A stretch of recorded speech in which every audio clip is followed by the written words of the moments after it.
আমাদের গাড়ি অলরেডি অপেক্ষা করছিল আমাদের জন্য এনজিপি স্টেশনে। আমরা দেরি না করে গাড়িতে উঠে পড়লাম, কারণ আজকে আমাদের গন্তব্য টুমলিং। অনেকটা পথ, আর যাত্রাপথে এই সুন্দর ভিউ এনজয় করতে করতে আমরা রওনা দিলাম আমাদের গন্তব্যের উদ্দেশ্যে। পথে যেতে যেতে এই ব্রিজটা চোখে পড়লো। বিগত বছরে যে ডিজাস্টারটা হয়েছিল তার কারণবশত এই পুরো ব্রিজটাই নষ্ট হয়ে গেছে। আমরা মিরিকের কাছে একটা রেস্টুরেন্টে একটু ব্রেকফাস্ট করবো বলে দাঁড়িয়েছিলাম। এই রেস্টুরেন্টটার নাম্বার আমি দিয়ে দেবো এই ভিডিওতেই। এখানে আমরা অর্ডার করেছিলাম গরম গরম আলুর পরোটা, চা আর এই পাহাড়ি ম্যাগি। এই পাহাড়ি ম্যাগির স্বাদ, এটার তো মানে কোনো তুলনাই হবে না। ভীষণই ভালো ছিল খেতে। আর সকাল সকাল গরম গরম ম্যাগি আর এই সুন্দর ভিউ এনজয় করতে করতে আমরা ব্রেকফাস্টটা সেরে নিলাম। মেহের আর আদি ভাইয়া অর্ডার করেছিল আলুর পরোটা, ওরা সেটা দিয়ে ব্রেকফাস্ট করলো।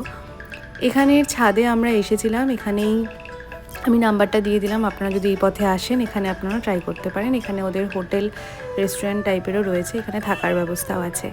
এটা হচ্ছে এখানকার টেরেসটা, এখান থেকে ভিউটা ঠিক এরকম ছিল। ওদের বনফায়ারেরও ব্যবস্থা রয়েছে।